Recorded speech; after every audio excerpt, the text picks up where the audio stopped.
పేదల సంక్షేమానికి ఈ ప్రభుత్వం మొదటి ప్రాధాన్యత ఇస్తుంది. గౌరవ ముఖ్యమంత్రిగా శ్రీ రేవంత్ రెడ్డి గారు పదవి బాధ్యతలు స్వీకరించిన నాటి నుండి కూడా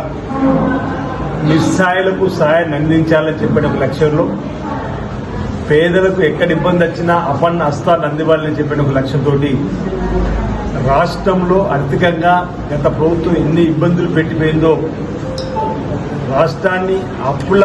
రాష్ట్రంగా మార్చినటువంటి సందర్భంలో కూడా ఆనాడు తెలంగాణ వచ్చినప్పుడు ఆ ప్రభుత్వం 16,000 కోట్ల నిలువతో ఏటా 77,000 కోట్ల అప్పుతో వాళ్ళ చేతిలో పెట్టిన రోజు సంవత్సరానికి 6,000 వడ్డీ కట్టే పరిస్థితి. కానీ ఈరోజు ఇందిరమ్మ రాజ్యం కావాలని మార్పు కోరినటువంటి ప్రజలు ఈరోజు రేవంత్ రెడ్డి ముఖ్యమంత్రి గారితో చూస్తే 8 లక్షల కోట్ల అప్పుతో ఆనాడు సంవత్సరానికి 6,000 కట్టే వడ్డీ రోజు నెలకు 6,000 వడ్డీ కట్టే పరిస్థితి ఉన్నప్పటికీ ప్రజలకు ఇచ్చిన హామీలు అమలు చేస్తూ ముందుకు పోతున్న సందర్భంలో ఈ రోజు నుంచే ఇప్పటికే రేషన్ కార్డులను పేదలకు అందించేటువంటి ఒక కార్యక్రమాన్ని, ఒక బృహత్తరమైన కార్యక్రమాన్ని 10 సంవత్సరాల్లో 10 కార్డులు కూడా ఇవ్వని ప్రభుత్వం ఆనాటిదైతే, గత 10 సంవత్సరాల బీఆర్ఎస్ పాలనలో 10 రేషన్ కార్డులు కూడా ఇవ్వని పరిస్థితి ఆనాటిదైతే, 10 ఏళ్ల క్రితం పెళ్లై కోడలుగా ఇంట్లో చేరితే కూడా ఆ తల్లికి రేషన్ కార్డులో పేరెక్కనమైన రేషన్ కూడా రాని సందర్భం. ఆ ఇంట్లో మనోడు మనోరాలు జన్మించి ఇప్పుడు 4వ తరగతి 5వ తరగతి చేరుకున్నా వారికి రేషన్ కార్డు ఇవ్వలేని పరిస్థితి ఆ ప్రభుత్వం. కానీ ఈరోజు తెలంగాణ వ్యాప్తంగా రేషన్ కార్డు లేని వాళ్ళందరికీ ఇచ్చే సంకల్పము, ఇచ్చే కార్యక్రమం అమలు చేస్తూ ఇవ్వడమే కాదు, రేషన్ కార్డు ఇవ్వడంతో పాటు వెంటనే 6 కిలోల బియ్యం చొప్పున 3 నెలలకు ఒకేసారి ఇచ్చేటువంటి సందర్భం. ఇది